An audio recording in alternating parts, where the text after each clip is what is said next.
আসসালামু আলাইকুম। আজকে আমরা দেখাবো কাঁঠালের বিচি ডাল কিভাবে রান্না করতে হয়। প্রথমে কাঁঠালের বিচিগুলোকে আমরা সিদ্ধ করে নেব। একটু সিদ্ধ করে ছালগুলো ছাড়িয়ে নেব। পরিষ্কার করা কাঁঠালের বিচিগুলো গরম পানিতে সিদ্ধ করে নেব। সিদ্ধ করার সময়তে দিয়ে দেব পেঁয়াজ, লবণ, রসুন। এরপর সিদ্ধ করা বিচিগুলো ভালো মতো ব্লেন্ডারে ব্লেন্ড করে নেব।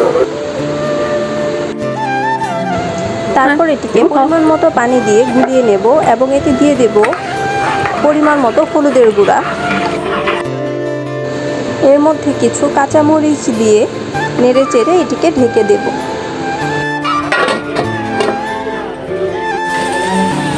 কিছুক্ষণ রান্না হওয়ার পর এটি যখন একটু ঘন হয়ে আসবে তখন এতে দিয়ে দেব কুচি করা ধনেপাতা।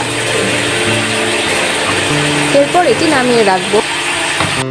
এখন আমরা ডালে দেওয়ার ফোড়ন তৈরি করব। এখানে দেব শুকনা মরিচ, রসুন কুচি, পেঁয়াজ কুচি দিয়ে ভালোভাবে বাদামি রং করে ভেজে নেব। তৈরি করা ফোড়নের মধ্যে ডালগুলো ঢেলে দেব।